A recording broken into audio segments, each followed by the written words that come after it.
Hello, everybody. Sorry I'm a little late. I had a computer restart. So, get you guys a little closer here. And here we go. Hopefully, everybody is doing well. It got hot today. It's 92 right now at 6:07 in the evening. Sorry, I'm really late. But yeah, we got to 92. Kind of creeped up a little slow, and so I didn't know it was that hot, and I had the windows open in the house. Oops, well, the house is hot now. Anyway, hope everybody's doing good, and that other people are not experiencing heat. Is the Midwest heat stuff over, or is it still going on? Or was it Midwest and East Coast? I don't remember. All right, let's see who's here. All right. Verna's here. Verna is Vay's Place in Blue Little Wrench. She's a moderator, and she also has a channel that she does live chat on Saturday mornings. And Steve is here. Steve is S.O. Swanson, Blue Little Wrench, also a moderator. Be back before I ride. That was a guarantee, huh? Because I was late. PJ's here. Welcome, welcome. Hey, friends, she says. All right. And she's a member, which is good. Yay!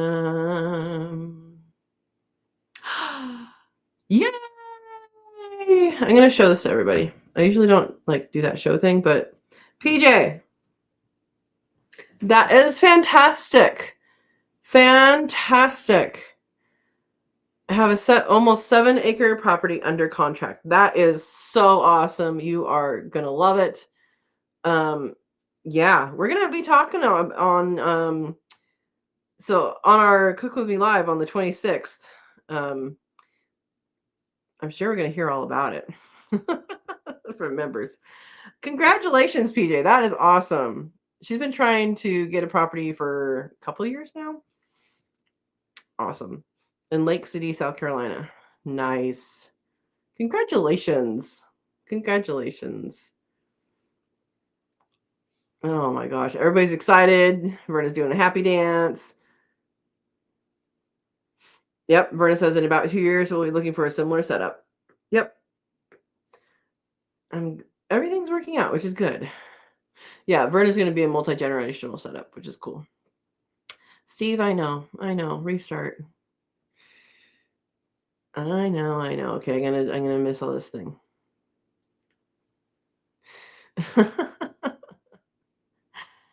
No. Okay.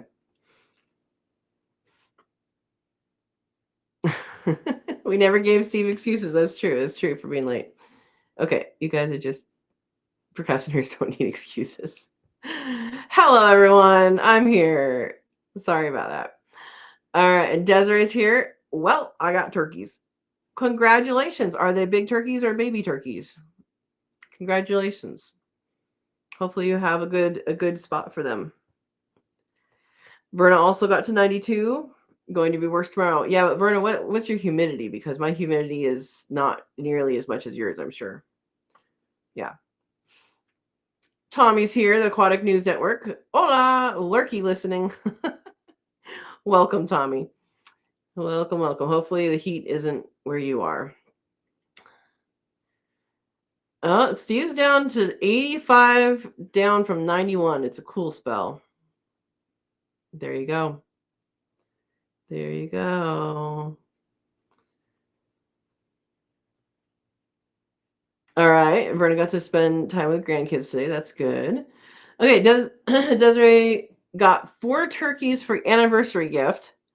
One is your sister's, but you're gonna name. Okay. So for processing or for pets? Because I have to ask that with you. Baby ones. So processing. He says for the next 20 weeks. So I'm guessing it's a processing. I don't.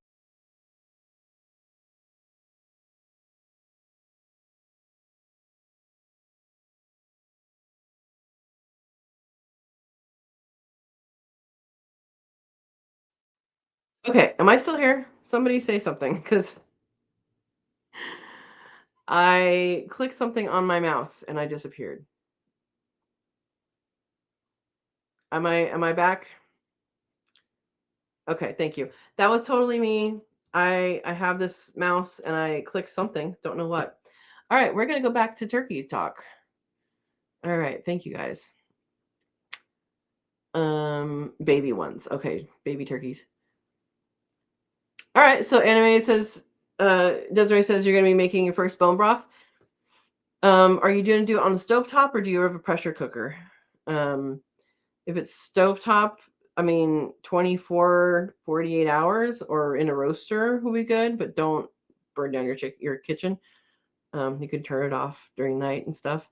But if the key to bone broth is to roast the bones first, and then I have a few videos on this, and to roast the bones first, and then um, when you put it in, you just put it in with just enough water just to cover, and you add some sort of acid. And so apple cider vinegar is what I add. And what that does is it takes it like makes the minerals and stuff come out of the bone or out of the good stuff. So yeah, and then it should be squishy. The bones should be squishy when you're done, at least in the pressure cooker. And you can feed that to your animals as a calcium, or put it in your garden as calcium if you don't want to feed it to your animals. Yeah. Tommy says, I'm in Texas. The heat is always where I am. You're just that hot, huh? Oh my gosh, 106 to 110 this week. I'm sorry. Find some shade. Goodness, 81% humidity at Verna's. I do not miss the Midwest. Yeah. Okay, you're going to start broth soon. Got it. Right. So there's a heat index and then there's a real thing. So yeah, 115 heat index. Yeah. That's hot. That's too hot. Yeah.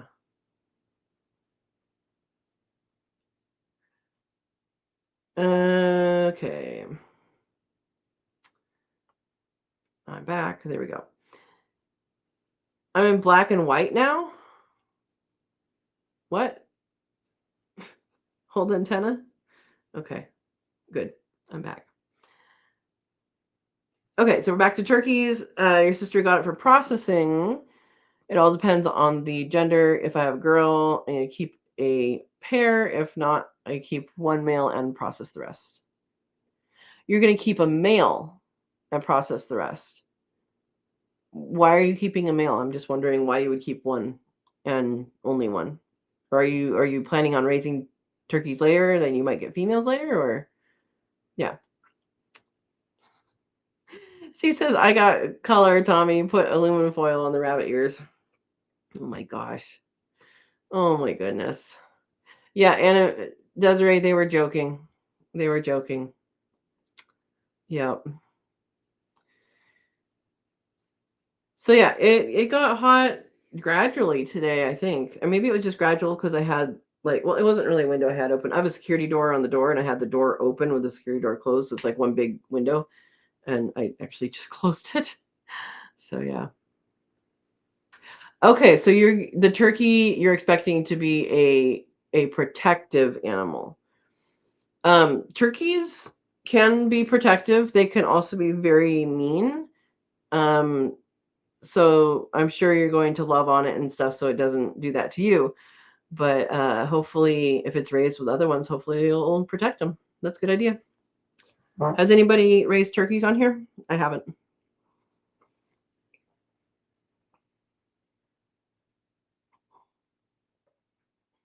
Yeah.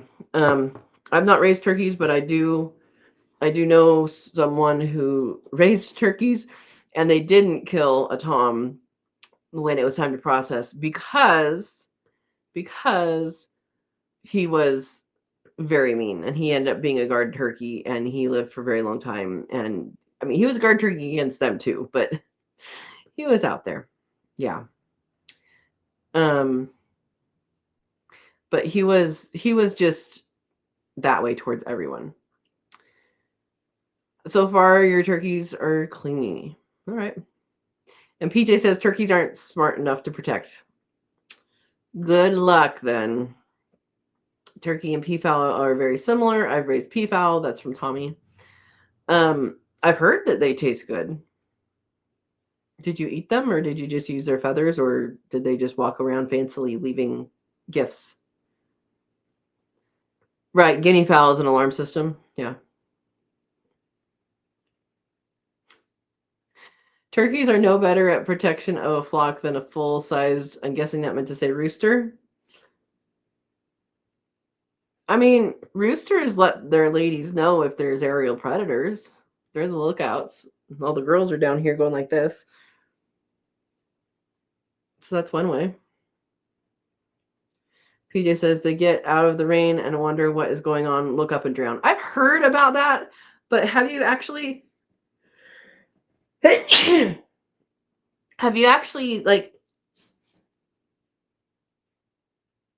seen it for yourself? Yeah. Tommy says, yep, our roosters start looking out for aerial predators about 4 a.m. Thank you. I've been blessed. Yeah. I don't know. I have the only boy birds I've raised are quail. So, and they do look out for their ladies. The quail, the male quail do look out for the ladies if they're good. I've had males that were very, very attentive and males that were not as attentive, but they do kind of keep things together. Yeah. Oh, that's right. You have African gray. Tommy says, then the African gray hears them and starts chiming in as well. There's no such thing as sleeping in around here. Oh, that's so sad. That's so sad. Oh. Oh, Steve says a rooster will fight, a turkey tom will do a gobble, and that's about it. I don't have any personal experience with raising turkeys. Yeah. Tommy says definitely seen turkeys try to fight other species. Okay. Desiree says my favorite hen turned out to be a root. Yeah, that happens. That happens. My old neighbor, she's not old. My neighbor at my old place, she got a bunch of chicks, and one of them was just beautiful. It was a barred rock, which is what Smilo is and Rexy was, and beautiful, beautiful. And I'm like, I think it's looking like it's a rooster. It wasn't supposed to be a rooster. I'm like, I think that's a boy you have. It had spur buds and its tail was starting to do that, this kind of tail. And he went to live on a farm. We were in town. Yeah. Yeah. Tommy says, as in, I've seen a turkey go after sheep and goats and others farm animals like that just for getting too close to their area. So kind of like geese. Your friend had them. Okay. Because geese will do that. Geese will be like, you, what are you doing anywhere near me when they have a nest? I've seen nests in the wild, and I've only ever seen the hen at them. And you guys remember that I had that turkey female coming to the front and getting grass seeds before I very drastically weed whacked. And she came with the babies one time. I was coming out of the carport. I turned the corner, like, whoa, there's like 20 babies. And they were already that big by that time. And flew up into the tree already. So I don't know where she is or where she took her babies, because I haven't seen her since. Hopefully she's around. And hopefully her babies are around. Yeah. Okay, so yeah, they're like geese. You do have geese, but turkeys are bigger. Yes, they are. They bow up a lot bigger than geese do. I don't know what that means. They bow up. I mean, they fluff out their feathers. Is that what you mean? Yeah, geese are relentless. And geese have little, like, sharp things in their mouth. Yeah. Desiree, a hatch of almost all roos. That is quite often the thing. When you're looking for females, you get males. When you're looking for males, you get females. It tends to be, yeah. And there is no way to tell with the egg. People say, oh, that's pointy, oh, that's round. No, there's no way to tell. It's a myth. Yeah, exactly. So Tommy says if you're not careful, though, some geese will actually attack people. I've never seen a turkey attack a person. Yeah, so that's true. So Steve says the geese have big wingspan to make them bigger. But what is scarier, this or pufferfish? I don't know. I'm not being approached by either one. What kind of geese do you have, Tommy? I'm always intrigued by geese. I was bit by a goose as a child, at the, pond or whatever that you feed bread to birds when you don't know any better. Yeah. Okay, bow, stretch out and fluff out. Okay, I didn't know that was the term. Got it. Yeah, geese actually have some pretty sharp stuff happening in their mouth. If you've not looked at that, it's pretty interesting to look at. Maybe pictures. Don't go sticking at a goose's mouth. Yeah. Yeah, it's interesting. I like to eat goose, and I don't get it that often. I've only had it a few times, but it's been good every time. So that's something.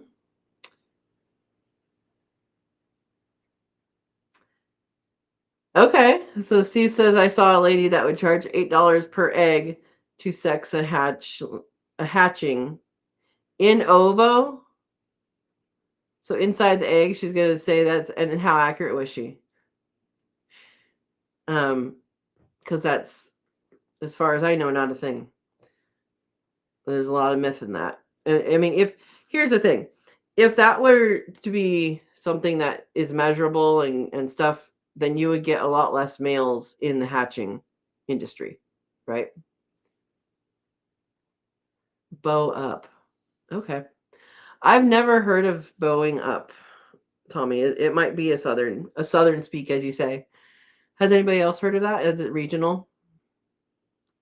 Oh, I just hear fluff up, but I'm also not like a hunter. I do know if it's late in the breeding season and you sneeze, they will gobble back at you.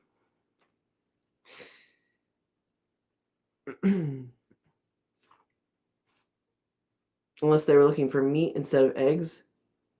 Well, that's just the thing. Like all the hatcheries, like they're not looking to grow out males specifically.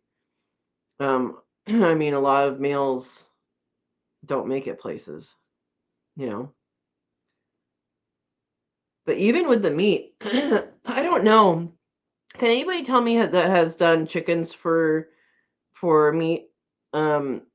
If the male or female grows faster, because I know for quail the females definitely are bigger as a whole. As a general rule, they're definitely bigger.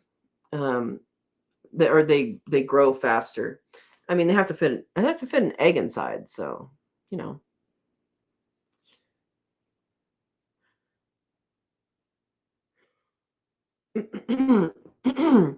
Oh, Steve is saying specialized spectroscopic imaging or mass spectrometry. I said that wrong. To analyze hormones on day 9 of incubation. That is interesting. I guess if you're already on day 9, you're halfway there for, I'm guessing, a chicken. You're nearly halfway there. It's 21 days, right?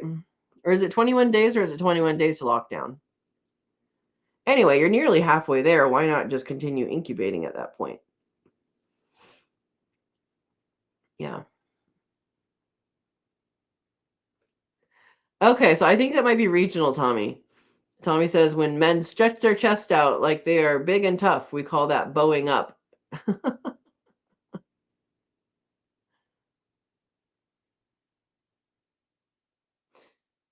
um Tommy says, males I always eat within a year. Either way, for chickens, less tough before a year. Yeah, so Cornish cross is a whole different game. Cornish cross is a specific cross that supposedly cannot be repeated because there's like secrets of what it is. But Cornish cross is for meat specifically. They're not meant to live past butcher time. This is what Verna says. Cornish cross roosters are significantly larger than hens. Okay. Males typically grow at a faster rate and finish out at a noticeably higher processed weight than females. While both sexes yield plump, heavy meat birds, the roosters consistently outweigh the hens at maturity. At maturity is, I wonder what they're calling maturity. I would say at processing is what I'm wondering. And Steve says bowing up is a southern thing, and Texas, as they aren't part of the South. Well, I was using southern as that's what Tommy said. It might be a southern thing.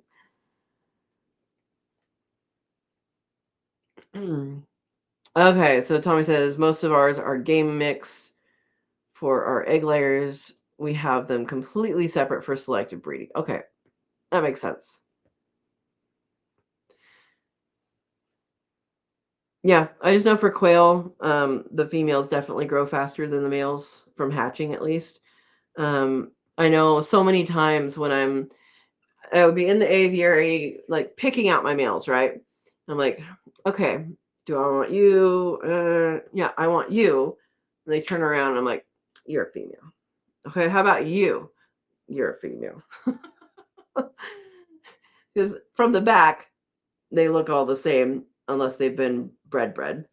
But it was really funny because no matter what, yeah, I always try and pick out one that's nice and big and all that. And it's like, nope, sorry. Yeah. Steve says the channels I watch that raise meat birds, the roosters grow faster, larger. Good to know. Vernon says, I think we got a place where we can have chickens, but I'm going to want some American breasts. I am curious. I should ask Linda. Linda's the only one I know. Is that true? Did Aaron have American breasts? I thought he had those for a while. Him and Christina. I thought they did. But I have to ask Linda how hers turned out because she actually did the milk finishing for hers, and she was doing that with quail too. Yeah. So yeah, if you confirm that, Verna, that'd be awesome. That'd be awesome. And quail are opposite.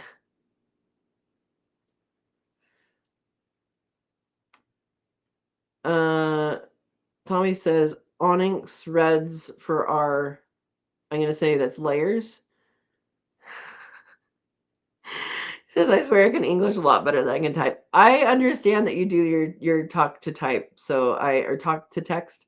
So I always look ahead on yours if I think it's like interesting. Yeah.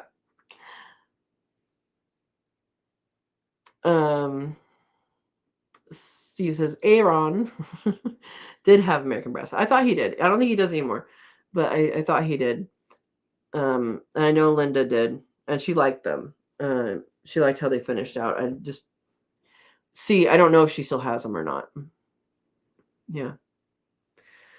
Yeah, so Vernon says they're dual purpose chicken, big like typical meat birds, but good egg layers as well. Yep. Yep. I'm just wondering, like, how there's fads and phases of like this is the hot new thing. I'm wondering if it's survived that and people still have them specifically, or if it's like, well, actually farmyard mix, or actually these other things are good. I'm just wondering where it is on that. And I have not been paying attention to chickens in a while. So, I mean, besides mine, but I only have my 2 girls now. Yeah.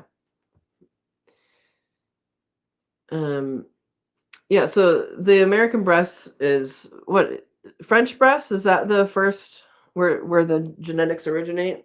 Is it French? Somebody tell me. Anyway, so they have red, white, and blue. And so the white is the feathers, the red is the comb, and the blue is the legs. So that's German. You think it's German? That was French. It could be German. I don't remember. Oh, wait. Now Steve is saying French was the original. Was there a couple of them before it got here? I know you can't call it whatever it is over there, like breasts, whatever, or because it has to be specifically from there, or I don't know. I don't know if it's a champagne situation where you can only name it then, or what. Um, Steve, I don't know what you mean by that. Perhaps Verna can decipher what you have written. ZVSM. I don't know what that is. Sorry. I'll have to reword. Anyway, yeah, I haven't paid attention to chicken stuff in a while. When I do get chickens, which things just keep on getting backed up and backed up. So when that happens, I want to pick a good breed. And I know I had talked with Aaron about something that he's growing, and it sounded really good. But I want to, at the time of when I actually get to it, kind of do a little research. So, yeah. Verna says direct descendants of the famous Poulet de Bresse from the Bresse region of eastern France. Okay. We can't call them French Bresse, the original, as they are in France. Right. So, like the champagne thing. You can't call them champagne. Yeah. Still don't know what ZVSM is.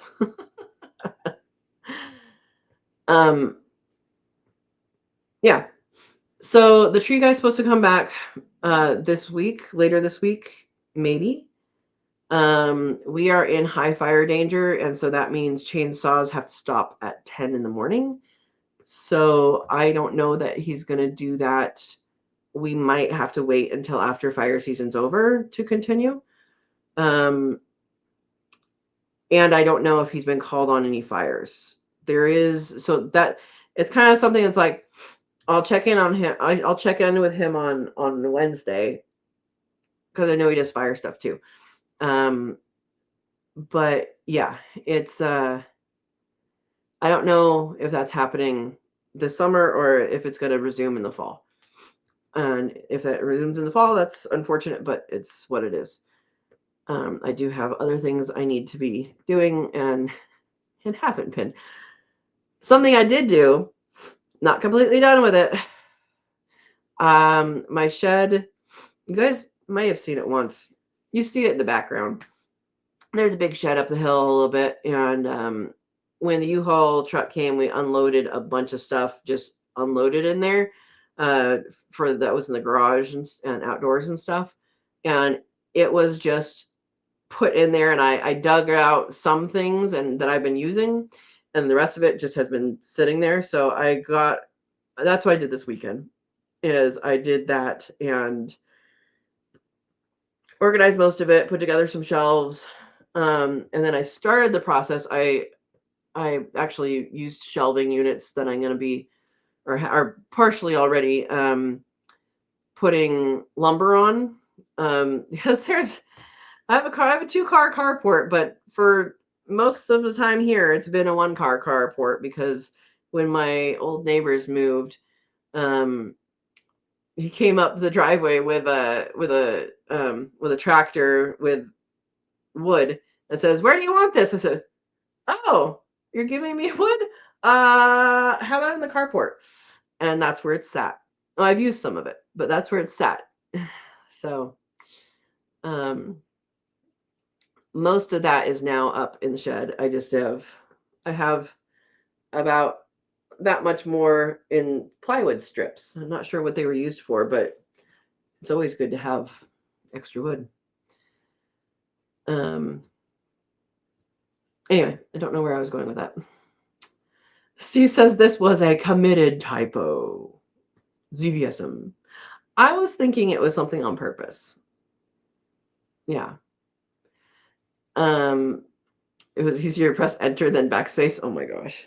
Are you sure? Are you sure it was easier? Because now we're discussing it. Thank you, Verna. I was just going to ask. Verna is our queen of abbreviations, which is why I requested a translation. She says BTDT, because been there, done that. Verna, you got to write the book. You have to write the book. You're the only one I know that remembers all this stuff. I remember some of that stuff, but I didn't speak it. And Verna speaks abbreviations.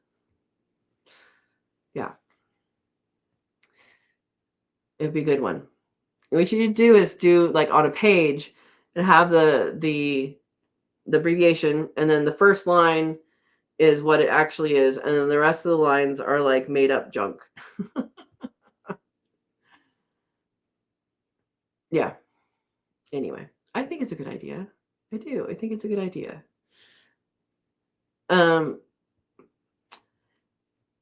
Yep, chat room talk.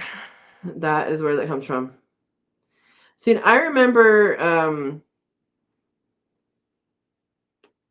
AOL Messenger and Yahoo, I think it was called Messenger. I remember talking with that, and that was when I was in college. We talked to high school friends and stuff then.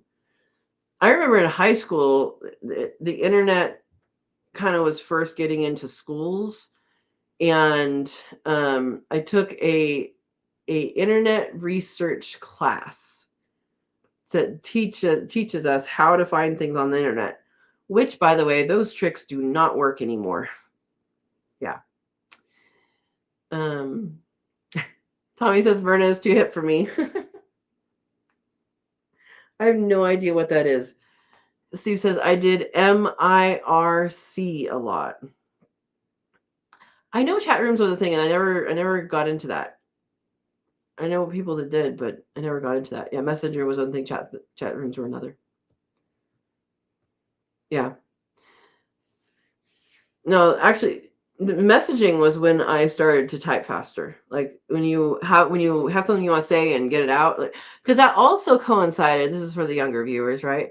That also coincided with phone cards. You guys remember phone cards? Where you would buy minutes, and it would be a card, like a credit card almost, and you would use those minutes. You would have to buy them at the store and then use those minutes to call long distance. And I didn't have a cell phone. I didn't have a cell phone until I was in my master's program. So yeah, I was late to the party with that, though, I have to admit. But yeah. So we had phone cards, so we had to spend money to talk to people, but we could basically for free talk over messaging, and message people for free. And so that's what a lot of people did, is using the messengers. Anyway, you old yet?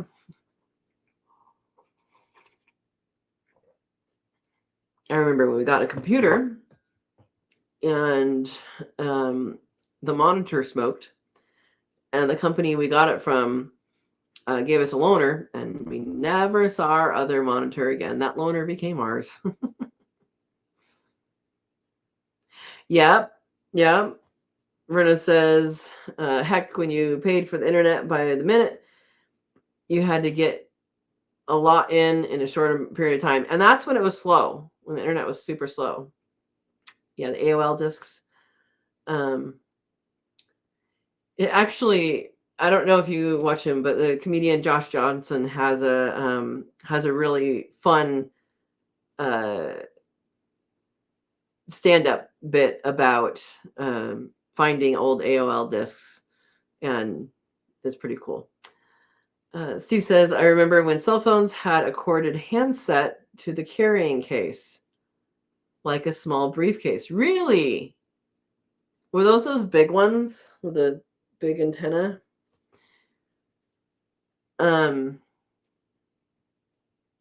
Was the carrying case a battery? I don't remember that. I don't remember the big cell phones because, like, I think of the big cell phones, like the blocky ones. I think of them as being like business people, you know. Like my parents didn't have a cell phone till way after me. Oh, they were before the antenna, and they were heavy. Okay, okay. I don't know. I mean, mine's this big now. Um, yeah. If only they could know that all the stuff you can do on here back in those days, right? And this is not the smallest phone either, right? There's teeny tiny phones. You guys notice they went teeny tiny and then they went bigger again? They're like, oh, we overshot. Let's bring it back. I have a friend who at one point had one that like it was like this big and it slid open.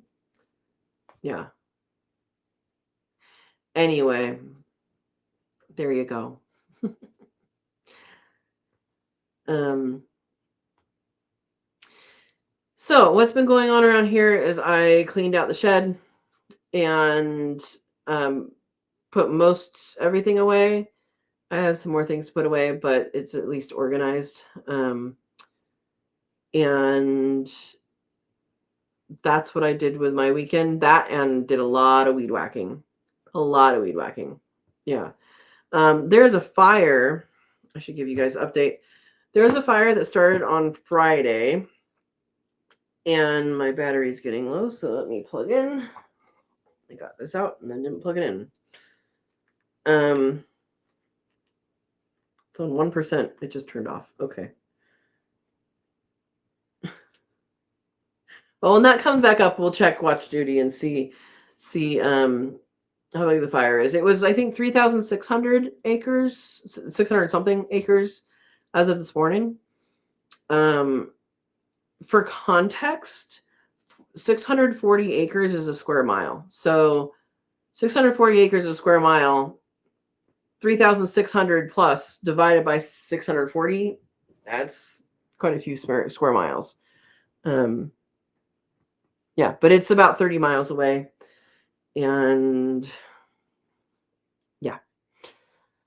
All right. Steve says, remember in math class when the teacher said you can't use a calculator because you wouldn't have one with you? Joke's on him. I do. I do remember that.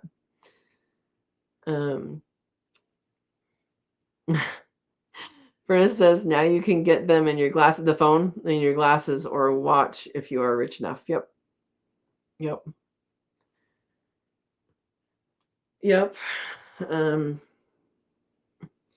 I don't want that. I don't want to be connected like that. My mom has hearing aids, and her phone she can answer in her hearing aids. Like she answers the phone, and then she's just talking, and she hears it in her hearing aid. Really weird. Seriously, Berta. Pretty soon they might put them in your eyes, she says. Seriously, it's there's some stuff out there. Let's just say that there's some stuff out there, and I've not been a pro tech person. You know, some technology is good, but a lot of it is just misused and all of that. I remember when my brother got at his old place, was it the Nest? You guys remember the Nest? Is that still a thing? It had like everything hooked into each other, and like the lock was digital on the front door and all that. And it's just there was a thing going around when that started that people were hacking in to people's houses and like turning on and off their lights and unlocking doors and all that. I'm like, yeah, let's just use a key. It's worked this long. Anyway, PJ says I got some hearing aids that I can answer my phone. There you go. There you go. Vernon says, I have always been pro tech, but always with boundaries. And that's the thing with now, the boundaries are getting blurred, right? They're getting, oh, it can be used for this or this other bad thing. And that's where I'm like, guys, you read all the science fiction books and you saw the science fiction movies. Maybe this is something we have to think through a little bit more. Yeah. Yep. Anyway, I guess maybe I'm not anti-tech. I'm just slow to use it. Something works until it doesn't work anymore, and then you get a new one, or you try and fix it. But they don't build them to fix anymore. Anyway, anybody have any eggs in incubators? I do not. Mm-hmm. Exactly, Verna. Money plays a role, for sure.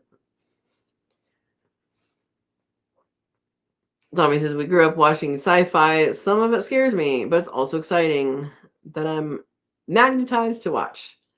Yeah, except for we're watching in real life now, and there's some things out there. It's like, guys, think about this. PJ says, no eggs, but I'm itching to.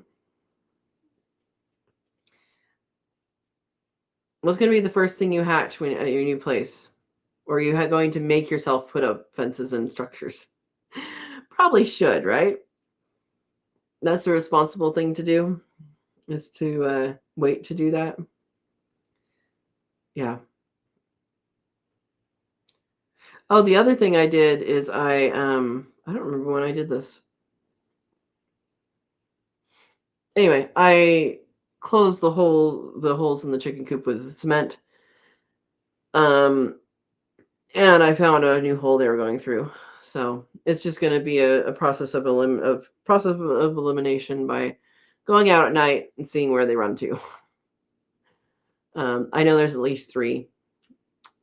I'm sure there's more than 3. I'm sure, but yeah.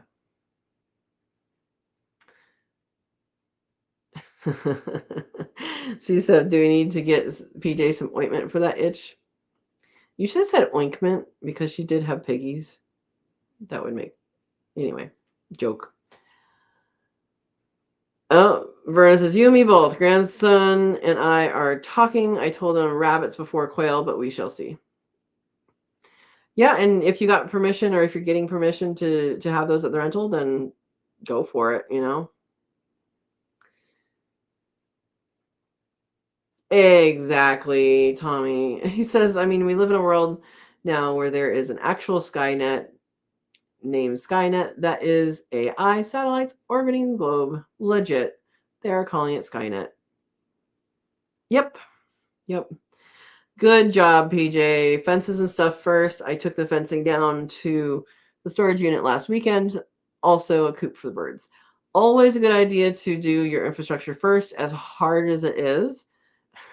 And you guys know I'm holding off on getting a bunch of like permanent plants, right? Except for the ones that I've gotten. I went to Grocery Outlet this weekend. Of all places to go, Grocery Outlet. They have plants. Good ones. I got 2 hot and spicy oreganos, which is my favorite type of oregano. They're, in a gallon pot. They were $8.99 each, but they were big, and I wanted them. I got 2 of those and some English thyme and some red vein sorrel, which I was missing. I was missing that citrusiness is what I was going to say. Citrusiness a word? It is now. So I got that in addition to my pineapple guavas, which I do need to plant at some point. I keep watering them and they keep on living, but I do need to plant them. Yeah. So there you go. Abella's here. Hi, everyone. Good evening. I just started incubating some quail eggs yesterday. I just asked people if they had anything in incubator. Congratulations and good luck. Good luck. Farmel says good evening. Good evening. Hope you're doing good. Steve says, did you get those from the picnic section too? You're forcing me to turn on my phone so I can show everybody what you're talking about. When I went to grocery outlet, come on, turn on. There we go. When I went to grocery outlet, I know last time I had gone, there we go. Part of their cooler section was like cardboarded off. And this time when I went, there was something else there. And Steve has dubbed it the picnic section, which I think they should actually put up a sign because I think they did that, All right, my phone's starting. Abella says, I have a jumbo ginger male that is homozygous for the celadon gene paired with 4 jumbo ginger females. Good luck. Good luck. Good luck. Oh, PJ says, brought back some fresh peaches to freeze dry. So good. So good. So my neighbor down the street here, quite a ways, said so I've told you guys we didn't get cherries, didn't get pears because of the late freeze that we got. Also no peaches. Apparently, so in Medford, which is like an hour away from me, there is okay, you guys know Harry and David? They usually do like pears and stuff, fruit like that. I always only think of them in the wintertime for Christmas stuff. That's where Harry and David started is in Medford, and apparently they do peaches too, which I didn't know. But someone said that, and I was like, I wonder if they got peaches this year. Be interesting. So it'll be a little later in the summer for that.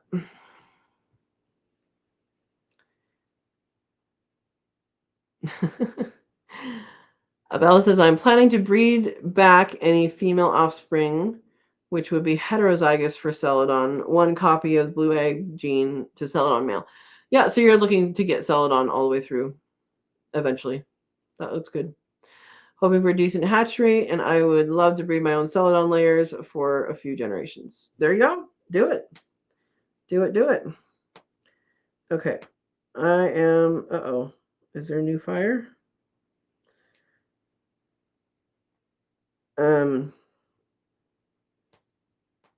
Oh, okay. It's the same fire.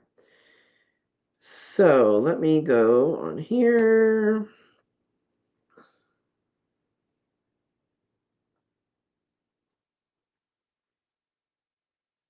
Okay. So this is what Steve was talking about. That's what I saw in the grocery store, in the cooler. Yes, those are paper towels in the middle. And right next to it is pirate's booty, like that popcorn stuff. There you go. So what I'm looking at now is Watch Duty. Watch Duty is an app for they didn't update it yet. For fires. And so there's the fire I was talking about. It's 3,628.2 acres. That was updated last night, though. So they're probably going to update it at the end of the day. But it's a big fire. We got smoke from it yesterday for a few hours. And I think I saw the smoke, but didn't smell it this morning up the hill. It's about 30 miles away. So hopefully it stays away. But it is an awfully big fire. So, was there anything else I was going to look up on my phone for you guys? Weather's supposed to be in the upper 80s and into 90. I should confirm that, huh? But that's when I looked earlier today. That's what it's supposed to be the next couple weeks, really. We do have a rabbit workshop. I have several people interested, but nobody's committed to dates. So I'm like, I need to check in with those people. Probably tomorrow is when I'll do a check-in and get people signed up for an actual date and go from there. So yeah, that is happening. And then the 26th, we have the Cook With Me Live. We're doing chocolate peppered pretzels. Or if you are in PJ's kitchen, you are doing chocolate saffron pepper pretzels. You can do whatever you want, guys. All right, let's see. Daily. Okay, we're actually going to have 79 on Thursday, which probably means 80 something. But yeah, upper 80s, low 90s, 93 next Wednesday. That's not good. But we haven't gotten too many hot days. So that is a good thing. And yeah, I'm hoping that it stays not super hot and that the fire pressure is low here. Okay, apparently I didn't plug in my computer either, guys. It's plugged into the computer, it's just not plugged into the wall. Did you know you had to do that part? I'll be right back.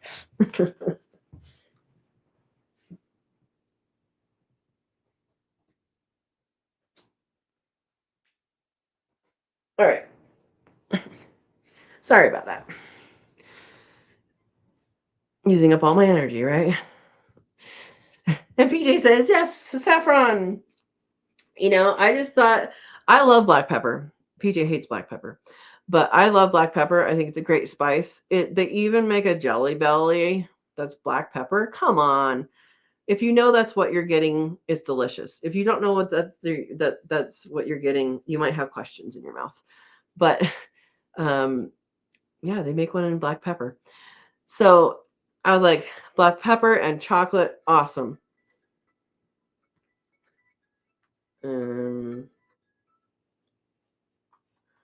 This is my neighbor. Same neighbor that usually calls me doing this. Let me just text him. Everything okay?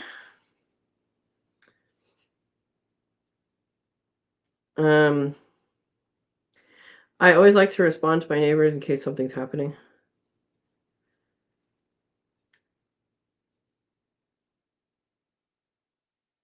Okay. So, sorry, that was a little scattered few minutes, huh? Anyway, I like black pepper, and I actually have put black pepper and chocolate together. When I do hot chocolate, sometimes I do, milk with chocolate, and I'll add black pepper, turmeric, ginger, cayenne. I think that's usually what I add if I add stuff to it. And it's really good. It's really good. So, yeah. Steve says we are on day 13 of forecasted thunderstorms. How many? How many more days of 13 days? Oh, you've seen none of them. So there's just been 13 days of forecasted thunderstorms, and you haven't had any yet.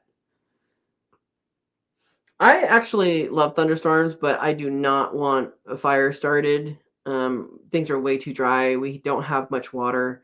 The creek here is getting very low. Yeah.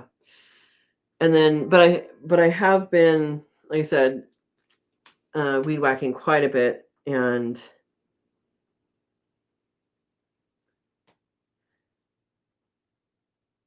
yeah, okay. And so that's what I've been spending some time on. And my arm is sore right here because I have to I cradle it, so I have to like basically hold it like this.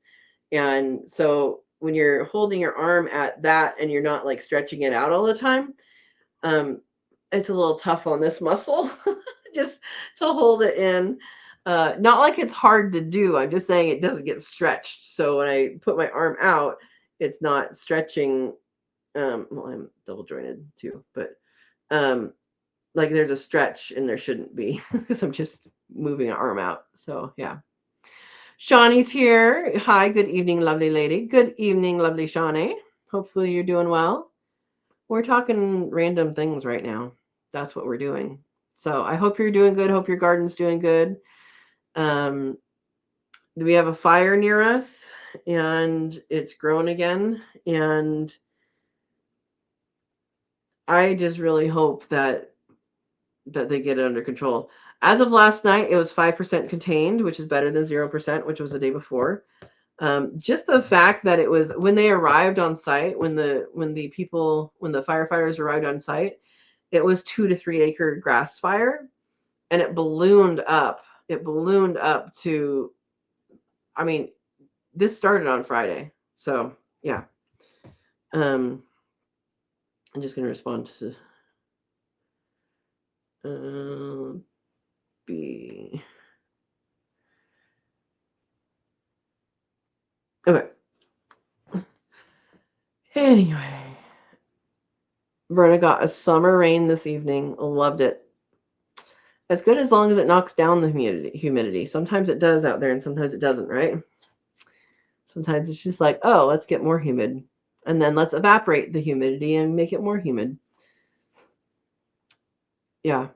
Growing up in the high desert is much different than when I went to school in Iowa.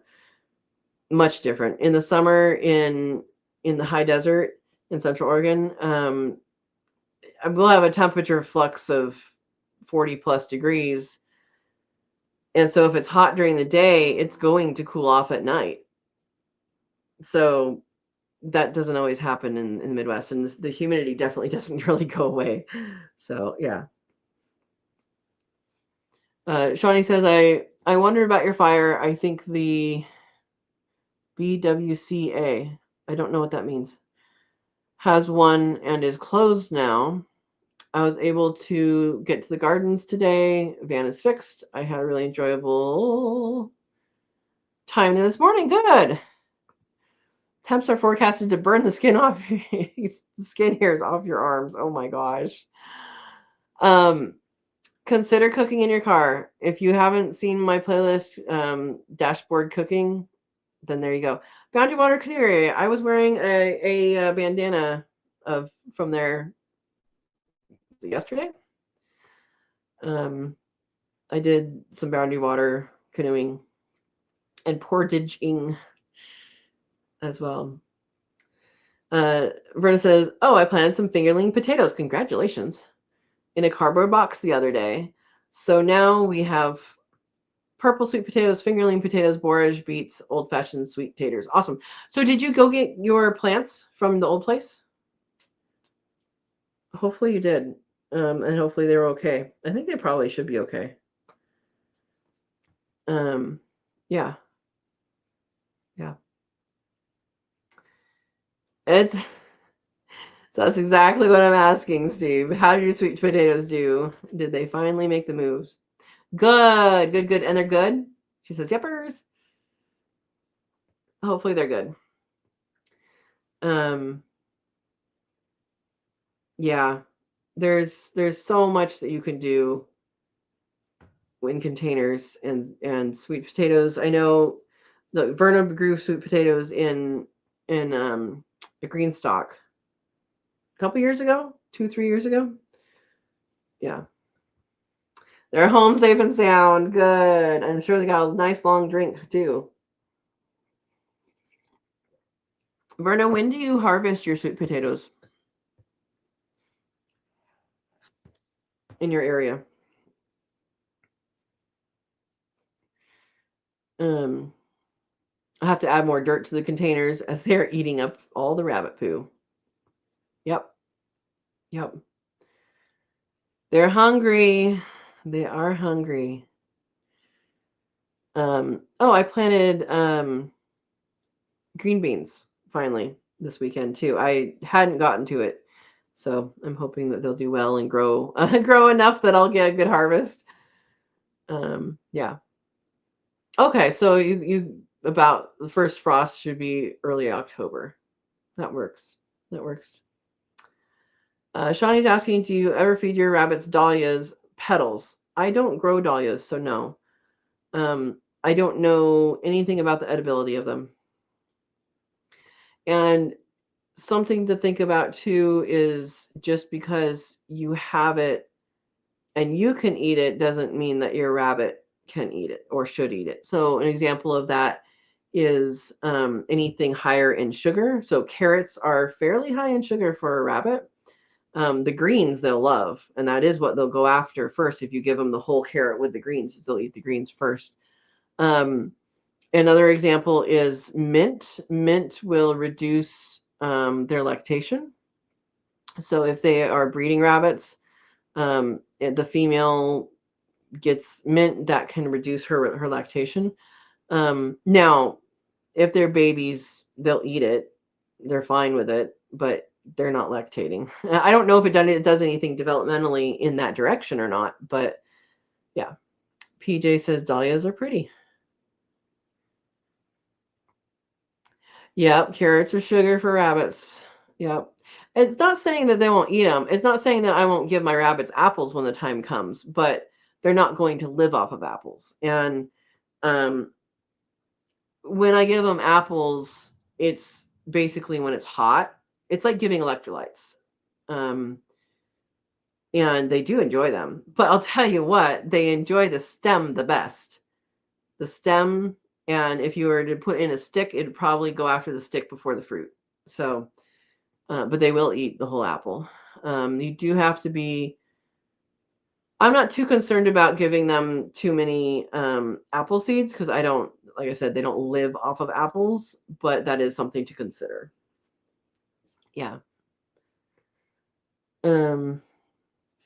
Berta says this place has hosta plants, 2 rose bushes that need TLC, and daylilies. Good, good. Good, good. Okay. I did not know that. Shawnee says mint does the same thing to human moms. Well, I know nursing bunnies have ginormous poops. That might happen to human moms too. I don't know. I'm not a human mom. I am a human. Steve says we went to the garden, harvested tomatoes, okra, onions, garlic, squash, purple whole peas, and made a nice stew of all the garden goods. That sounds good. That sounds good. At some point, I'll try growing okra again. It did not grow well where I was. I tried it several times and like it grew. It gives me fruit, but it's not. It wasn't like booming. And I think where I was not humid enough.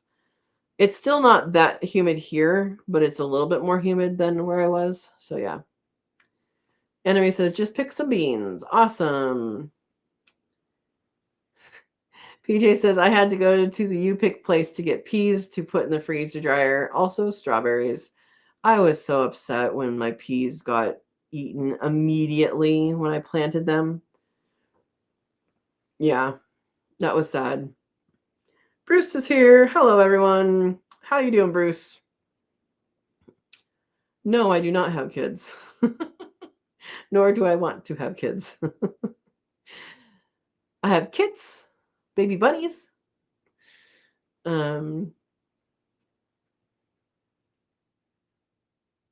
Wait, Verna, explain. Verna's talking about okra. They also need ants. Ants are friends to okra. Explain yourself. We have ants here, but they're like we don't have ant piles or ant hills. There's some little tiny ants. I don't know if they're Argentine ants. I kind of think they're not, but they might be. Oh, the ants pollinate the okra. Something else has to do it though, because okra is related to hibiscus, right? I think. Don't other things pollinate it?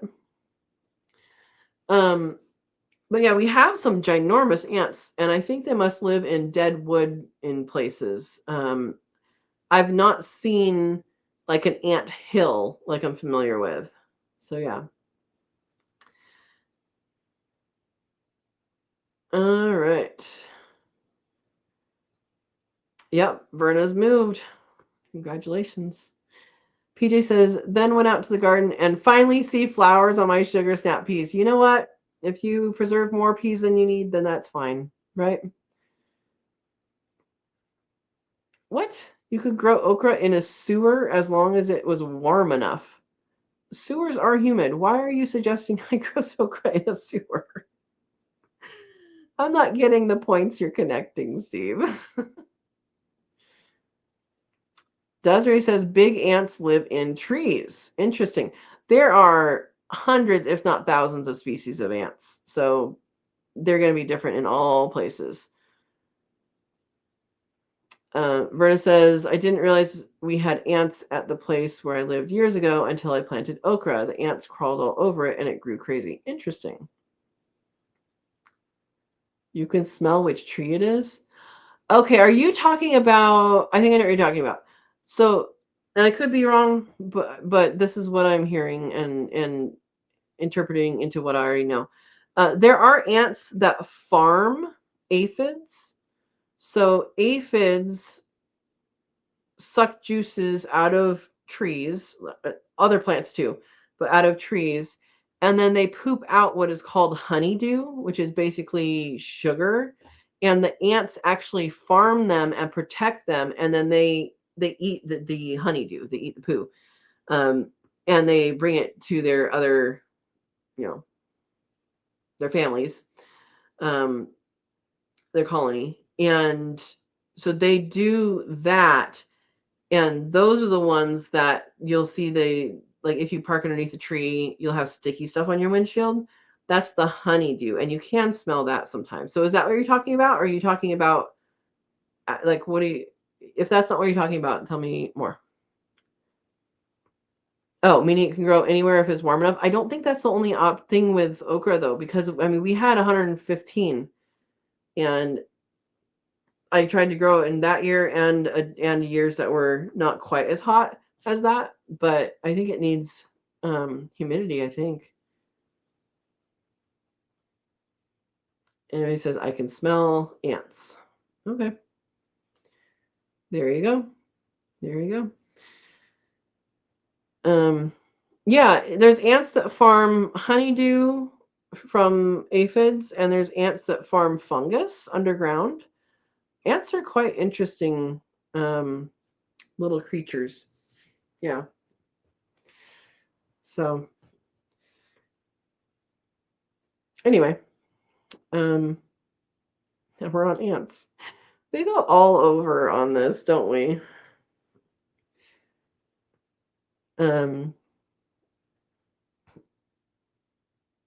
Yeah. So, did I answer? Did I answer about the fire? I think I did. Yeah. Yeah, the fire here is 3,600 something acres. It's about 30 miles away and growing. Yep. Brenda says, isn't life grand, Katrina? Gives us lots of things to think about and discuss. Exactly. Exactly. And Bruce says, other than making humans itch, ants are good cleaner uppers. Yep, they are. They are.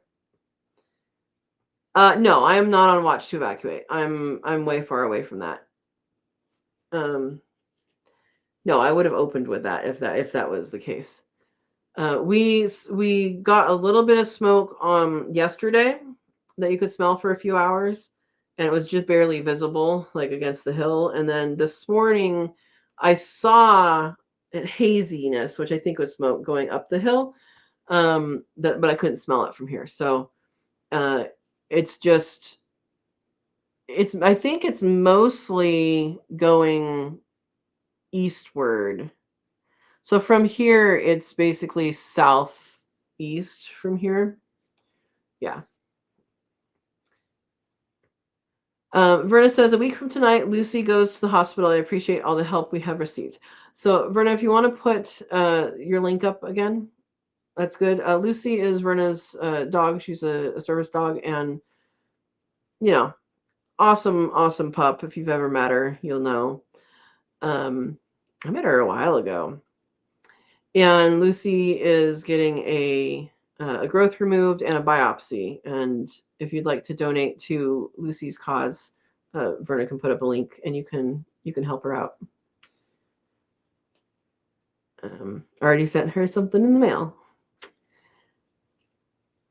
Desiree says, I'm not sure what is called to be able to smell ants, but they smell really bad. Interesting. Okay. Well, now you know. I wonder if you're smelling a particular kind of ant, or like if they're farming fungus and you're smelling the fungus, or if you just smell all ants. Interesting. We have velvet ants here, which are not ants. Velvet ants are wasps. And they vary in color and fluffiness. And don't touch them, because they are also, I believe, called cow killers. They don't actually kill cows, but apparently they hurt. Yeah.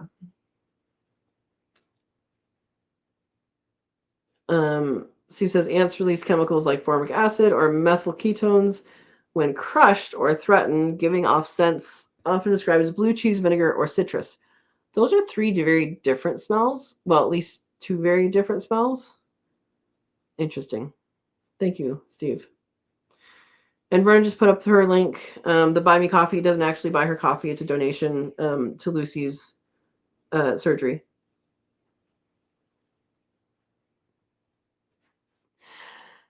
Bruce says, I want to know who gets close enough to an ant with their nose to smell the little guys. Hey, maybe you don't have to be that close.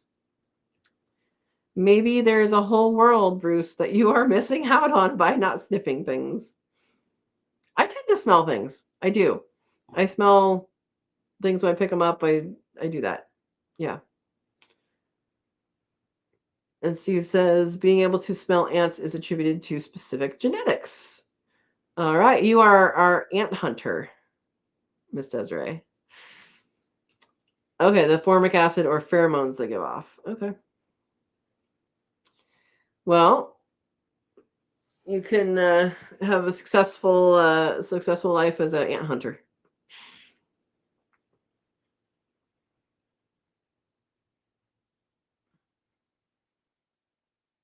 Smells like plant and chemicals. A colony can be smelled from many feet away. All right, there's your answer, Bruce. Yeah, I haven't bothered smelling ants. And really, most of the ants that have been around are either the little ones that I just said their name of. What are they? Argentine ants, the little tiny ones. Or growing up, we had red ants and red and black ants, not fire ants, but there was red ants, and people just called them red ants. And then there's red ants with a black butt, abdomen, and those were the kind of ants. And then here we have some bigger ants. I think that all the ants here I've seen are black. I don't think I've seen any red ones here. Verna says those micro ants are bad at this place. You know, ants, that ant bait is something that I have used. There is a more expensive way to go, and that is to make yourself a cinnamon barrier. It does work. Yes, I did say cinnamon. They do not cross a cinnamon barrier. Yeah. Oh, Verna says Tommy has to worry about fire ants. No, thank you. No, thank you. Oh, and PJ says fire ants got me good last weekend. Ooh. What do you do for them? Because from all accounts, I've just heard they're horrible and hard to get rid of. Yeah. Steve says, I think the red and black ants are carpenter ants. So carpenter ants are bigger than the ants I grew up with, but I think some of the ones here are carpenter ants. The ones I grew up with have actual ant mounds and have like, pebbles that they have around it. Pebbles meaning little tiny things. But yeah. Brenda says now PJ has to worry about them too. It's sad. The big black ants have the strongest smell, Desiree says. Okay. Okay. Good to know. They spot spray for fire ants. But don't they then just come in from the sides? Like, is there a preventative or like another insect that fights them or something?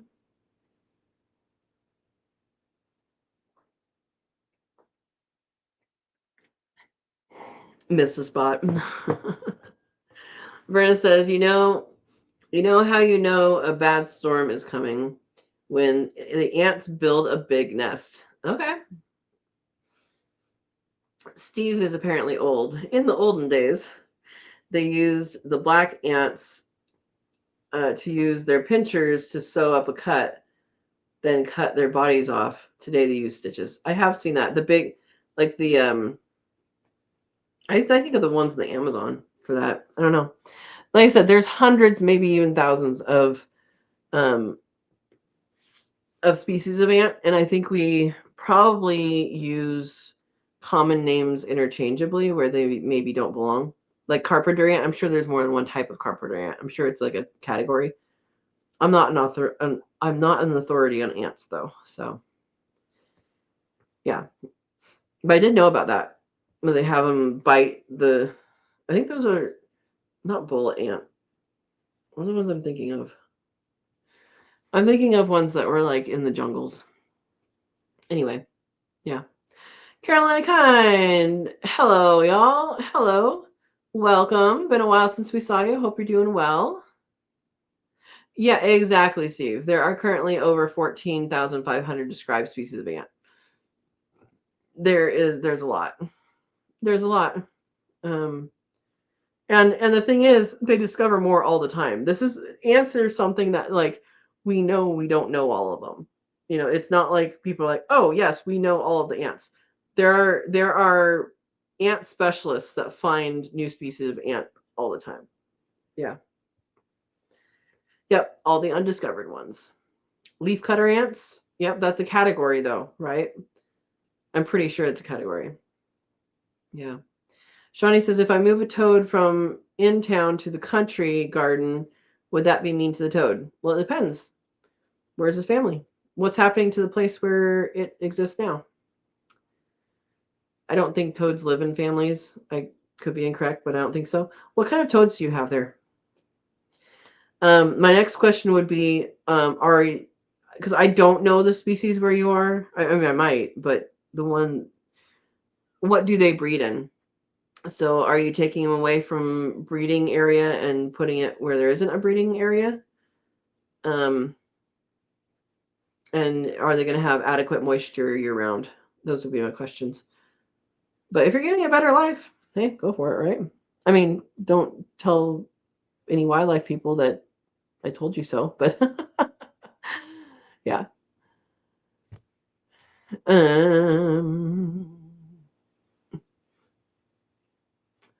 Brenda says, congratulations, Willie, for catching all the piglets. Oh no, did your piglets get out? I have caught piglets with people before. They are very wily. Bruce says, in my world, there are two types of ants, squished and non-squished. Okay, so leafcutter ants are the fungus-growing ants. Thank you, Steve. Yeah, so Caroline Kind says, thanks, Brenna. It was a pain. Them cute little boogers are fast and I'm slow. Yeah. I know, Shawnee. Shawnee says, I really just want a toad at the garden. I need to identify him. Logs are where I'm finding him in my town yard. Yeah. I would try and recreate the habitat and see if there's a breeding potential. There, not like you're not going to put it on a dating app. What you're going to do is look it up and see where they breed. Most toads, I think, breed in water, but there could be some that breed in different areas. And so I would look at that before you move it. Or give it a vacation home.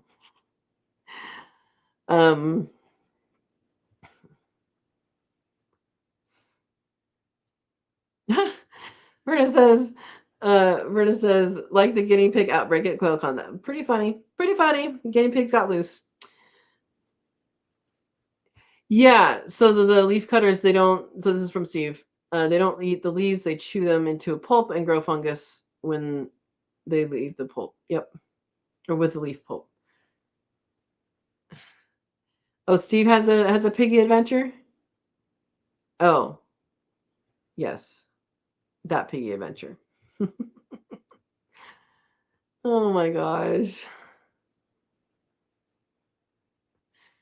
Oh, Caroline Kine says, yes, ma'am. The day I got them and they were at the farm across the road, long time, got one at a time, then bust loose as I put one in and then set the hot wire back up and got them in. Oh my gosh. That's a lot. That's a lot. Goodness.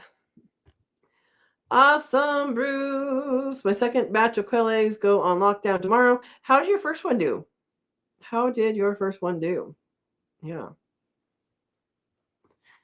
So Anime is giving habitat for toads, pond, leaf litter, logs, holes. That's in general kind of what they look for. But yeah, definitely look up what species you have and then read about it first. And like Verna says, good luck and happy hatching, Bruce. Absolutely. So he says I was the QuailCon piggy roundup. Oh my gosh. And he says there's a spider that hunts leafcutter ants with a spring trap. There's pretty cool spiders out there too. Yeah. BJ's correcting the story. Steve, you were the reason. Oh, you dropped. Okay. Okay. Got it. The story is coming clear. Okay, awesome. Bruce says first batch had 65% hatch rate from Gidro Family Farm. This batch is from Jennifer Bryant. Awesome. 65% is pretty good. Yeah. That's a pretty good hatch rate. Oh, Enemy said the spider was found recently. See, we're always finding new things, and the insect and arachnid category is pretty darn big.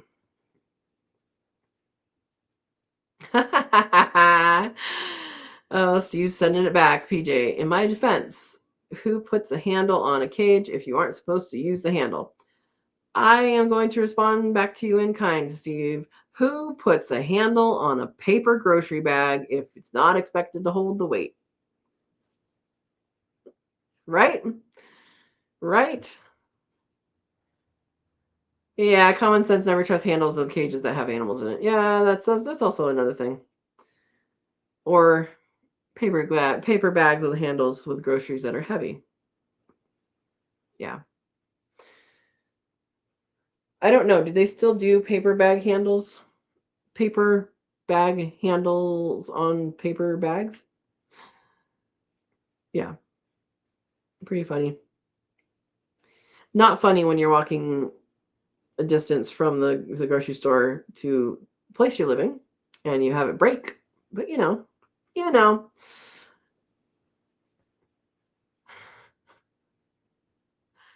Common sense is only common once you experience it. And give PJ a laugh, I'm sure. PJ's head in bed. All right, we will see you next time. And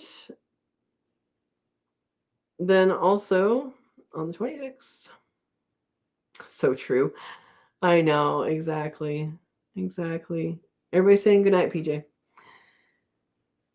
So, yeah, what have everybody been up to? Because you guys are going to get a video of basically me putting together some shelving. I don't know that's that exciting, but if you're looking at doing it, it makes sense to do it. I did buy pre-made shelving. It is more expensive than making it. Guess what? It's a whole lot faster. And faster is what I needed to happen. Yeah, faster is definitely what I needed to happen for the shed. Yes, PJ is almost a South Carolinian. Yep. Yep. And that's good. So it sounds like there's a lot of changes this last year for people. A lot of good changes. Verna moved. PJ has a property or is getting a property now and is going to move. Steve got a property. Desiree got tons of animals. Bruce started his quail experience. Lots of people doing lots of things. So what's your good news? Maybe we should have a good news go around. What's your good news? My good news is that I'm finally getting organized, and that is going to help me get other things done. Yeah. Anyway, says I need to fatten up some quail roos to butcher. There you go. Bruce says I am building a large garden area. Awesome. Almost done. 12 new beds with cattle panels. Shade cloth is coming from Temu. I've never gardened with shade cloth. Let me think. That's not correct.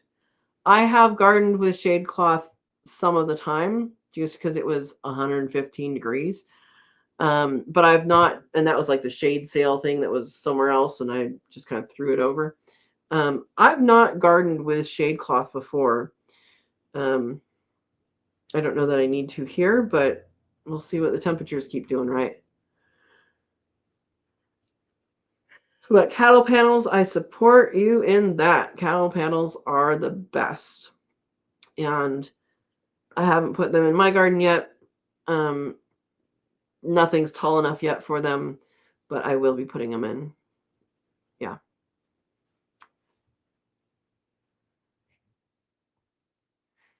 Desiree says going to keep the pretty boys, though.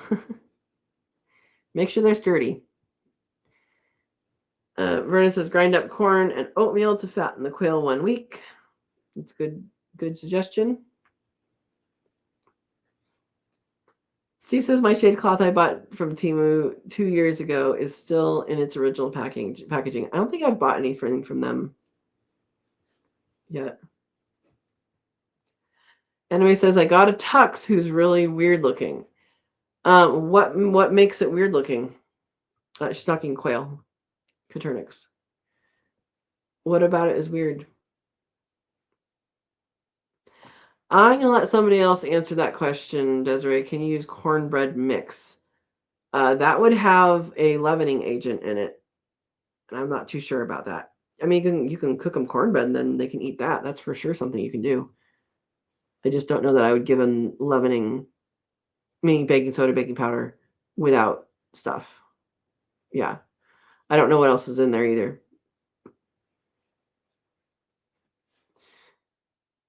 Carolina Kind says, I need quail. Haven't had any since we moved to my new place. I understand you. I don't have any either right now.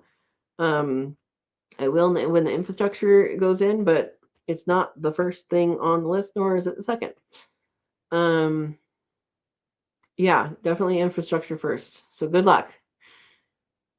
Not sure where to get cornmeal. Any grocery store.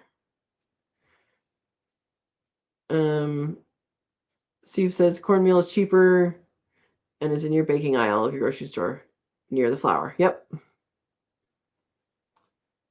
Grits. All right. So the tux is weird because he has one stripe down his body, the rest is white.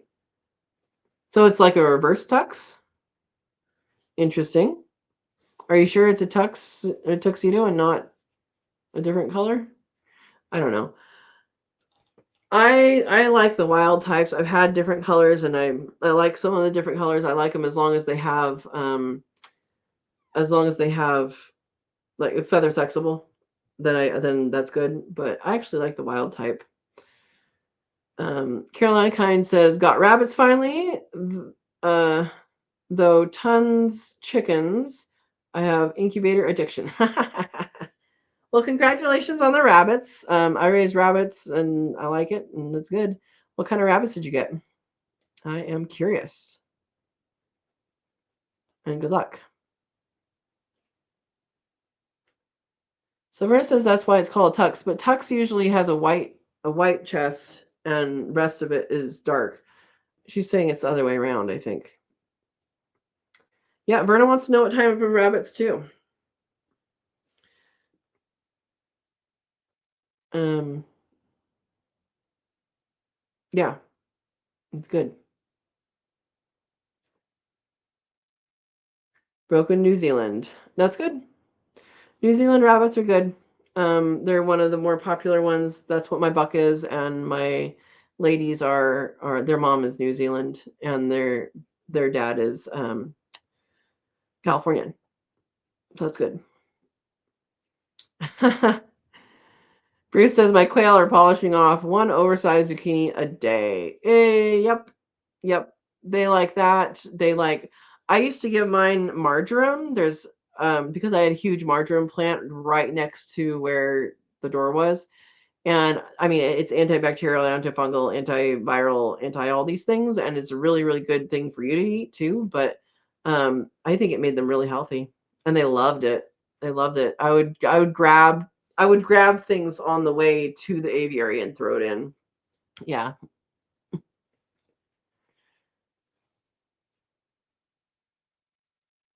Verna says feed them watermelon rinds. They love them. Yeah, Tux has a white chest, an all white with dark spot is more of a spotted white. Okay. It's down his back. He's got a gray spot on his head and a white face. Then the stripe breaks at the neck and continues down the back.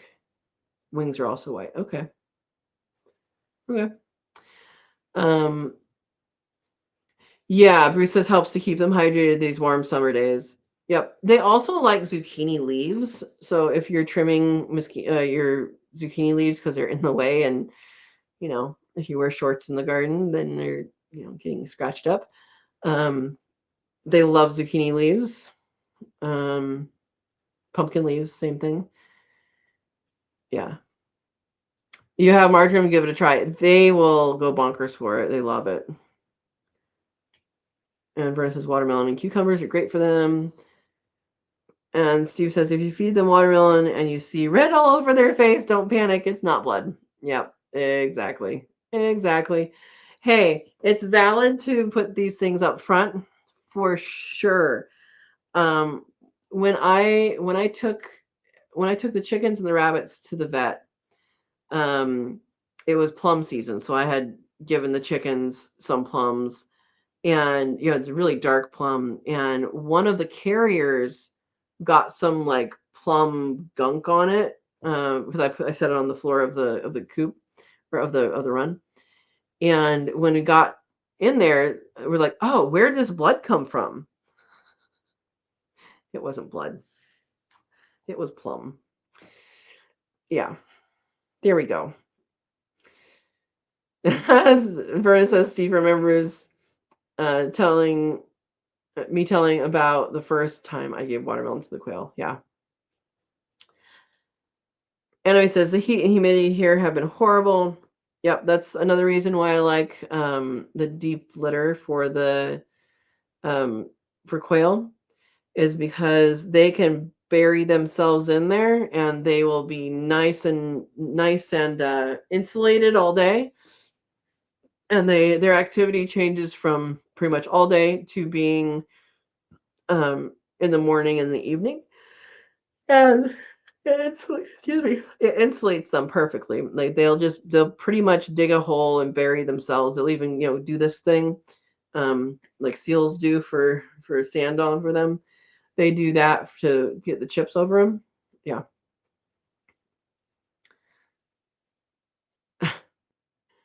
Brenda says going to get worse before it gets better, and Steve says don't worry, Desiree, October is coming. 95% humidity. No, thank you. And so many mosquitoes. No, thank you. We have little tiny mosquitoes, and while they're annoying and their bites itch, they don't itch for that long. So at least there's that for here. And yes, I have a headband of sun. It will go away. Verna says this is the hottest month of the year. Make it through this month, then you can handle the rest until January. Not true in all places, for sure. Not true in all places. Could be true where you are. Sue says you think your humidity is bad. We have to wear a life jacket to walk through the car. Like I said, no, thank you. No, thank you. Yeah, I do not need that much humidity in my life. When I went to school, I did my undergrad in Iowa, and I played volleyball for the team. And never have I ever before had to just stay away from a certain place on the court because it was slippery for no reason, because air.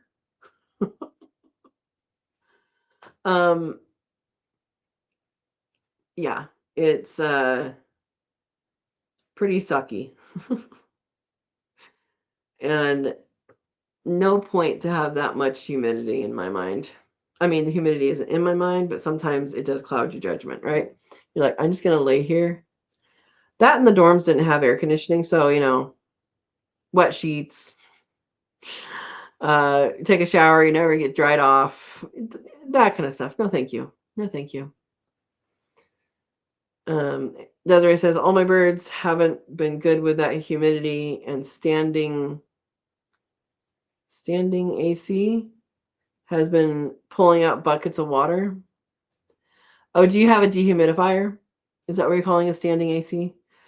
When I went to Iowa and I saw something that said dehumidifier, I started laughing because I didn't know such a thing existed. I mean, in the house I grew up with, we had a whole house humidifier, and like this big, and it puts water into the air, so you don't like shock yourself, by walking on the carpet. But I didn't imagine that you would take it out of the air, and that's definitely something that's necessary in those areas of high humidity. Yeah, gallons and gallons come out of the air. It's like, how how was this lifted aloft? Yeah. So I'm sorry, humidity sucks.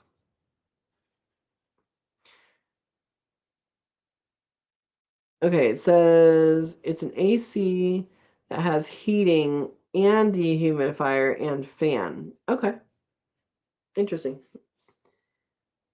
Myrna says in Ohio, you need a humidifier in the winter and dehumidifier in the summer. There you go. Yeah, I got that it stands. I just didn't think air conditioning took. I mean, it takes water out of the air, but it doesn't like dump it. So it's all in one thing. That's the part I was missing. Yeah. So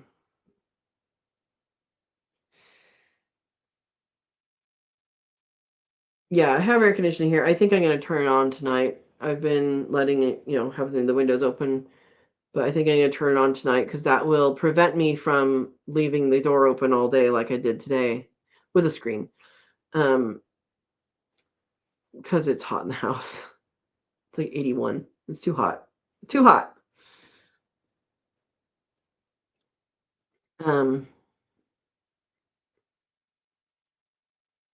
Yeah. Uh, Steve says portable AC stands and exhaust out the window and has the water bucket for the condenser coils. Okay. Okay. Rita says downstairs it is cold from the air. Upstairs is a little warmer. You're going to be living downstairs for a while, right? Or right at the entrance to the downstairs. Oh, you're not talking basement. You're talking in the house. Okay. Okay. Yeah. Well, heat rises. So there you go. I lived in an apartment in Illinois for a little bit. And in the wintertime, we never had to really turn on the heat because the people below us blasted it. Yeah, exactly. Verna's bedroom's downstairs, no problem. You almost need a sweater. Oh my gosh. Desiree says we don't have it on it's jumping. On dehumidifier right now, only cooling since we don't have a central AC. If we put on dehumidifier, I swear we would get 5 times more water to dump. Yep. Yep, exactly. Exactly. Howie's here, Food Forest Permaculture. Greetings, Earthling. Hi, Katrina. Welcome, Howie. Hope you're doing well and that you're not getting the heat or the fire danger is here. Are you guys getting fires? I have not been paying attention to fires in Canada at all. Hopefully not. Hopefully not. We have a fire about 30 miles away, maybe a little more, that is over 3,000 acres now, 3,600 something. And that was as of this morning. So, yeah. No fires where you are. Good, good, good, good. And Howie also has a question. How is Lucy, Verna? Um, Verna is, Verna, you can put the link up again. You live on the ocean. Well, that means fire's not coming from one direction. Yeah, so Lucy goes in next Monday. Her surgery is next Tuesday morning. So we're wishing big luck to Lucy for her surgery. And if you'd like to help Verna out with paying for that, you can click on the link. It's a buy me coffee link, but it's for Lucy's surgery. So it's just the easiest way to get her a donation. Yeah.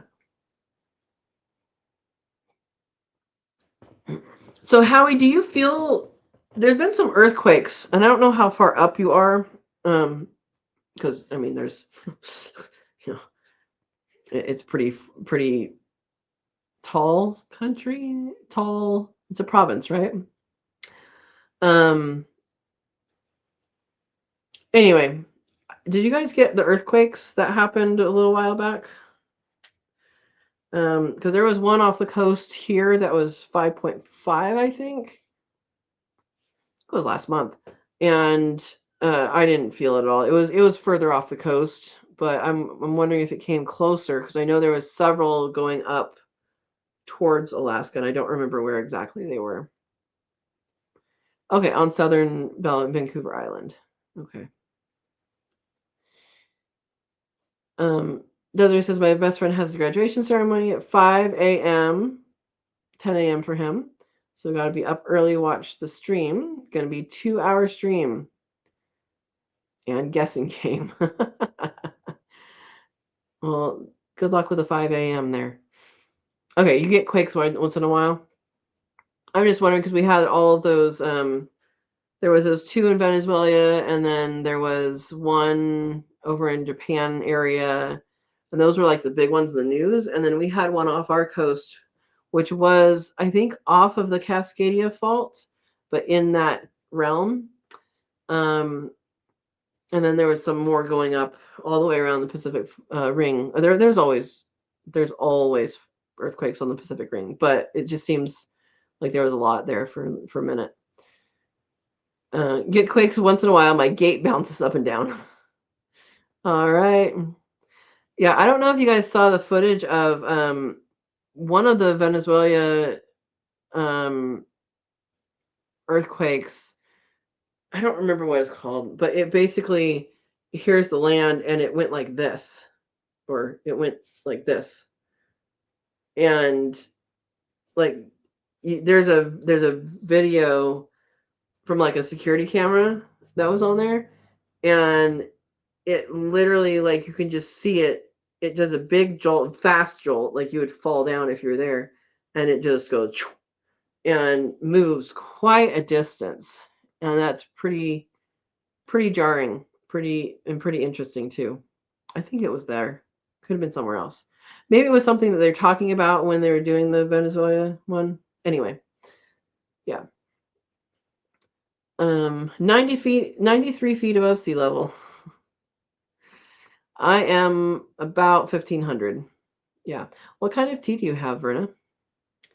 And Desiree says, sadly, the rescue said the bunny we saved has infection back and antibiotics are no longer working. They think it may have come back as MRSA. I don't know what MRSA is. I know rabbit hemorrhagic disease. I know that one was MRSA. Yeah. Howie says, I'm ready for the big one. I'm hoping I'm ready for the big one. Our little community here has, we talk about it and all that. Iced tea. Okay. And like we have ham radios. I need to get my ham license, but in an emergency, the radios still work. And they're not expensive. Ham radios are, I think it was like $25 from Walmart. You have to do online, but they're not expensive anymore. But I mean, to actually use them as a ham radio, you're supposed to have your license. If you don't, they're going to come knocking on your door and say, you're in trouble. Yeah. MRSA. Oh, MRSA. I didn't realize that that's what you were saying. Okay. MRSA. I know what MRSA is. MRSA is a staph infection that resists antibiotics. Methicillin-resistant Staphylococcus aureus in rabbits. And if I said that wrong, too bad. Say it right out loud and you'll be fine. Okay. I didn't realize that. I thought I was thinking something rabbit specific. So MRSA is definitely not good. Definitely not good. I know a person that got MRSA. And took her a long time to recover. Bruce says, went through Loma Prieta. You guys can have the big one all for yourselves. Yeah, this is, so the big one that we're talking about is Cascadia. And Cascadia, so where you were, and maybe are, that's the San Andreas. And all through California, San Andreas. And people think of it as one fault, one line. But faults are really never one line, especially the San Andreas fault. It is a series of faults that make up one giant fault, the fault block. And they all move. So there's the San Andreas, and then out in the ocean past Arcadia. I don't remember what the fault is that goes out into the ocean, but there's a different fault there. And then also going from there northwards is the Cascadia fault. And that's the one that I'm talking with Howie about. And that one has been building for years and years and years and years and years.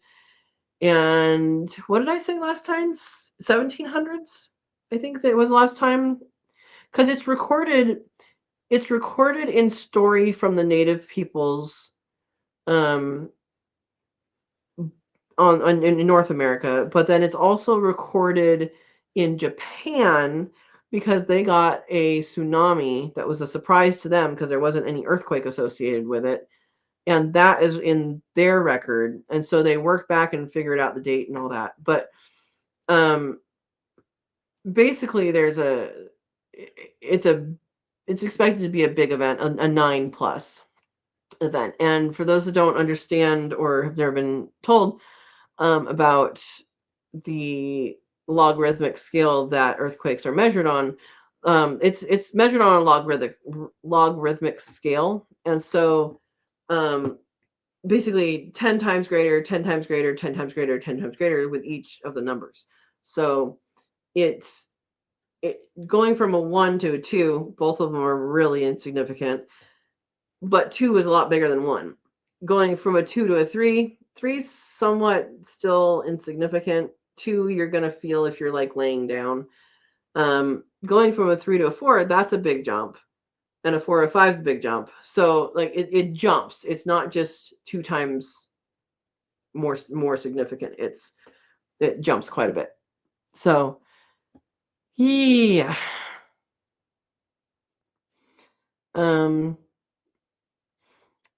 So Desiree is asking for help for the MRSA infection for her rabbit. My recommendation is do whatever the vet prescribes, because it is a nasty thing. And yeah, I think with a person I know that got it, they had to actually get in and scrape out the infection, and like they had like I don't even know what it's called, but they had a thing that basically, I'm going to use the term saran wrap. It's not it, but like a clear plastic sticker thing that had to be there. And there was suction, there was like vacuum sealed, and then like I think it was pumping in oxygen. I could be wrong, but she had that, and I don't remember if that was for the treatment of MRSA, but I think it was. So there could be some major stuff, unfortunately. Bowtie's here. Welcome, Mr. Bowtie. Triple G, greetings, global gardeners, from the heart of Old Destin, where the garden is bursting with life. The remodel is picking up speed, and exciting surprises are still waiting to be revealed. Welcome, welcome. Sounds like you're doing good. Howie says, I will be in a cave 30 minutes after the big one on a 160-acre island. There will be a lot of hungry people coming for the food forest, so Howie is on the boat away from here. There you go. There you go.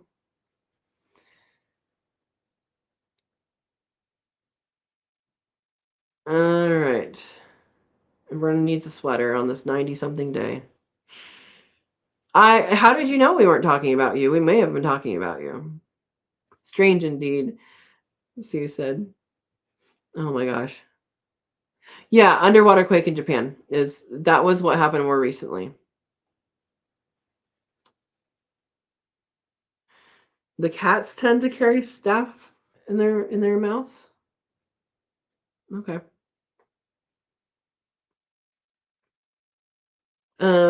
Steve says rabbits typically get MRSA from their human handler, especially if their human handler is a healthcare worker. Takes extreme vet care. Okay. A cat bit its face. Well, there we go. There we go. So this was a rescue situation, Verna. They were rescuing a rabbit, and that had already had issues, I think. Yeah, someone dumped a rabbit in her neighborhood. It was in our neighbor's yard in the bushes, so that was fun to catch. Yeah. Yep. Howie says, always have plan A, B, C, D, etc. Exactly. Oh, yeah, super sweet and loves people, the bunny. Yeah. Uh-oh. Bowtie's not doing well.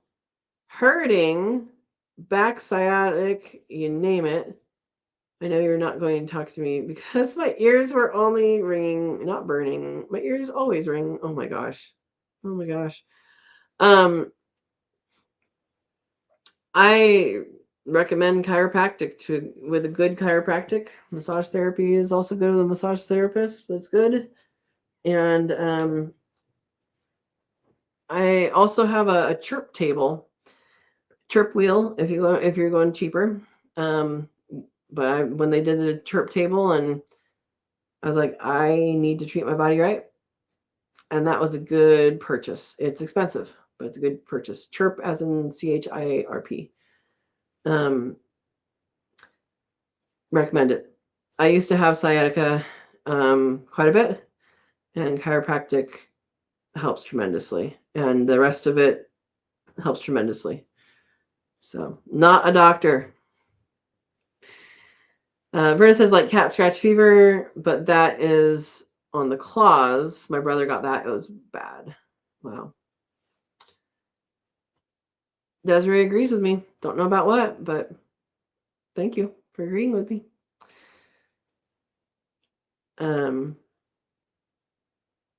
Yeah, sciatica is not fun. I used to get that all the time. Yeah. She says, "Are you sure your sciatic pain is not because your billfold is too thick, heavy with money in it?" Yeah, if you shouldn't be having that in your back pocket sitting down, that's for sure. Doesn't matter how much money it has in it. Yeah. Okay, Mrs. Bowtie is letting me use her infrared treatment. It's awesome. I've never used it. I have good stretching solution for sciatica. Just need to do it. Oh, you had cat scratch fever too. Okay. Okay. Well, there you go. Yeah, I've never done the red light stuff. I know it's supposed to help with a lot of things, but yeah. So, well, guys, Mr. Bowtie, did you want to talk about anything in particular since you came in later, or Howie, or who else came in late?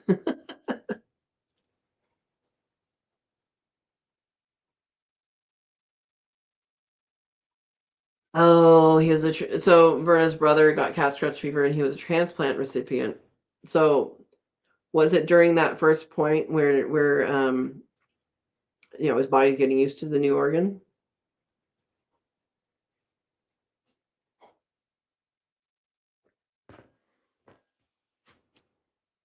Yeah.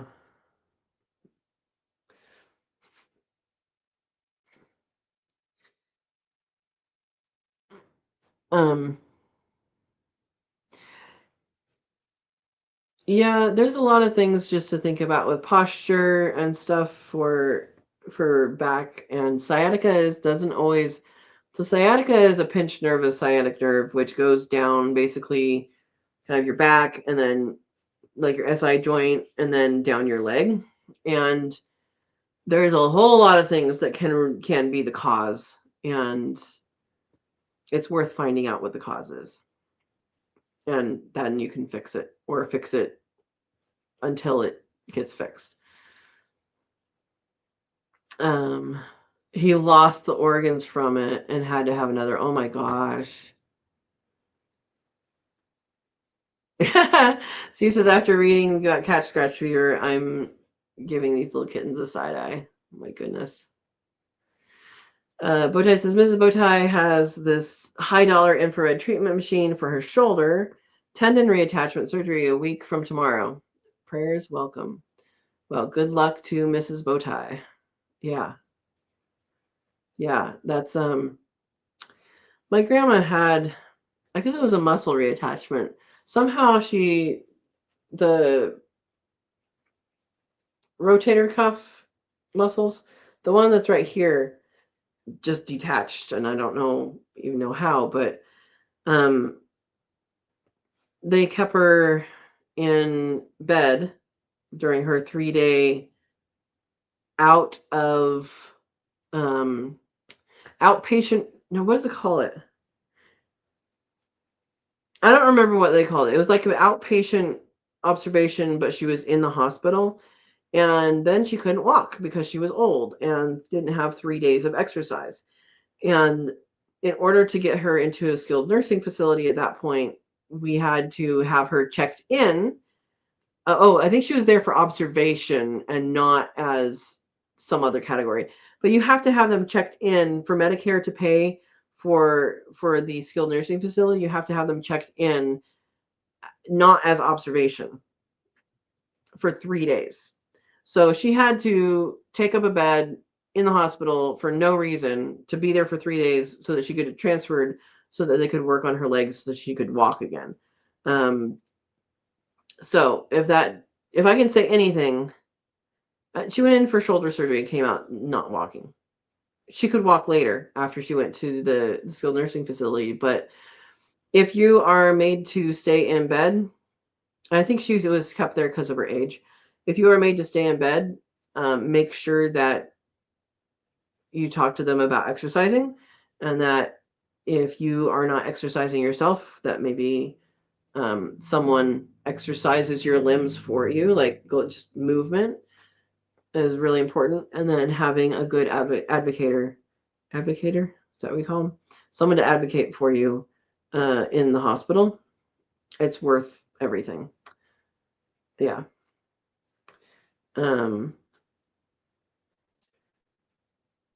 Sciatic, I know because of the sciatica. I'm old.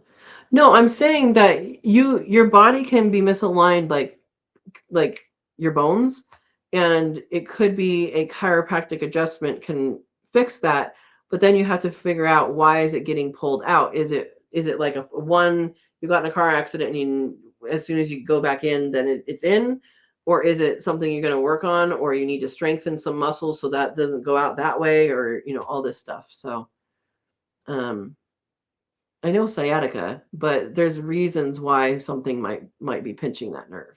And there's a whole bunch of different reasons. Yeah, there's actually 4 muscles in the rotator cuff. Um, yeah, yeah. You're putting that off for now, Verna says. Bowtie says Mrs. Bowtie fell in March. She has a detached ligament on each side. Only one detached of the 5 or 6 that hold the shoulder together, so not terrible. She's concerned. Advocate. My mom was one. Yeah. Yep. You have to advocate for people because in hospitals things get crazy, and you may have the same nurse for a little bit, and then once they change shifts, sometimes that information gets shared, sometimes it doesn't, or it gets shared in a way that's maybe different than what it should be. And sometimes people skip checking in because there's so many other things going on, but it's still important that they check on things. So yeah. Desiree says, question, what was I supposed to do with apple cider vinegar again? When you make your bone broth, just do a little splash into the water when you start, and that will acidify it. Just a little splash, just like take it, go bloop, and that's it. And that will give it enough acid to pull the minerals out. There you go. Back to the beginning, right? Bowtie says the nerve cluster is not as stretchy. It gets tight. Stretch it for a few days and fine for 6 months. Okay. If I'm proactive, I never have trouble with it. There you go. Be proactive. Which I know is so much harder than it sounds, right? It's so much harder than it sounds. Yeah. Yep.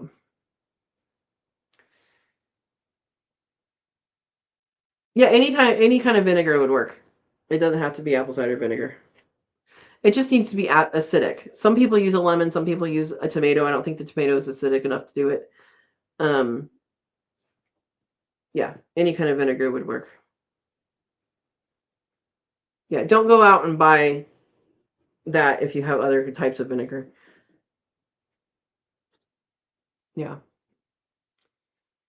And vinegar is the end product, so vinegar doesn't go bad because it will always be vinegar.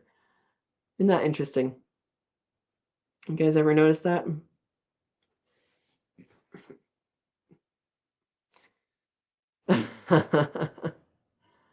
Bowtie says, be proactive. This house remodel has been eating my lunch. Yep. Yep. Steve says, in your bone broth, feel free to toss in all the scraps from all the parts of vegetables you cut off or throw away, ends of carrots, onions, skins, etc. And I would say if you're going to do that partway in. Don't start with it because it will just be the nutrition from that is going to come out quicker. Yeah. Oh, Desiree says that is usually saltier. There's no salt in it, is it? Just cut back the amount of salt. Well, you're going to taste it before you salt it, hopefully. Yeah. Lemon juice would taste better. The vinegar stuff, really, you can't tell. And you're putting so little in that you can't tell. Howie says, eating dilly noodles. I don't know what a dilly noodle is. Cucumber from the veggie garden, and the last strawberries from the food forest. Wild strawberries are the best. I have the wild ones here. Anyway says, I have a broth bag somewhere too. Yeah, you don't need a broth bag unless you want to. You can use a strainer later. But if you want to do a put it in a bag, that's fine. Yeah.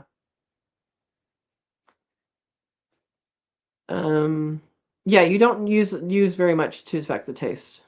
Yeah. And Steve says apple cider vinegar is virtually no sodium, containing about 0 milligrams per to 1 milligram per teaspoon. She was talking about doing red wine vinegar. I don't use it, so Verna says it's salty compared to apple cider vinegar. All right.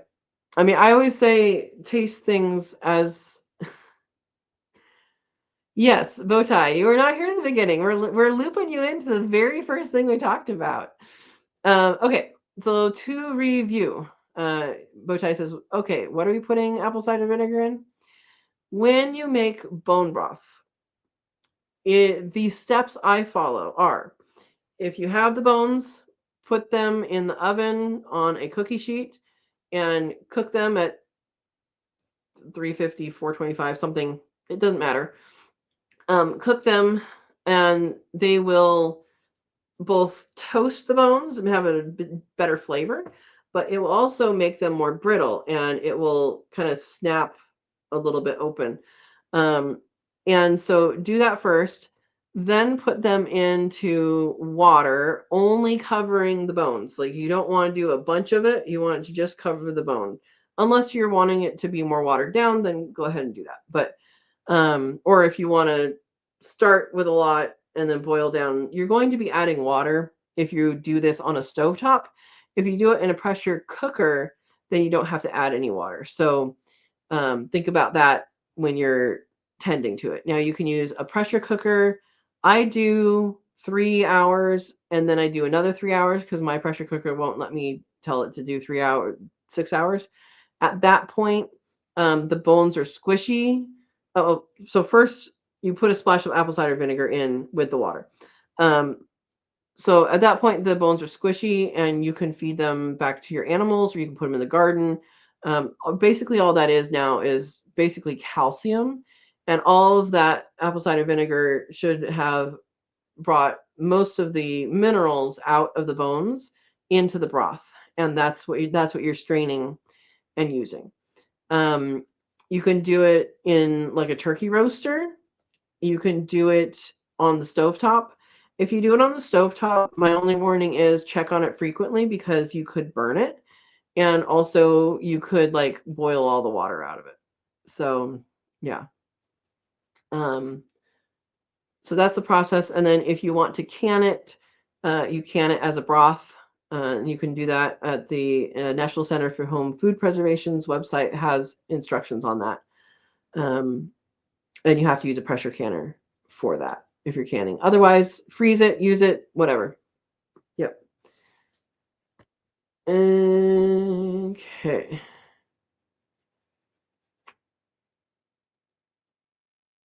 Bojai says rice vinegar is the mildest tasting vinegar. Steve says red wine vinegar has a sharper, more robust flavor. You may want to start with smaller amount. Okay.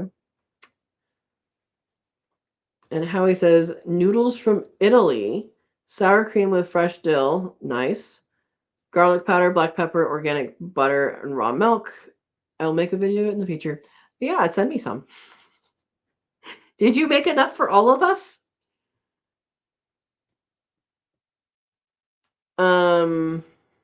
What? Bowtie says so a noodle version of dilly beans.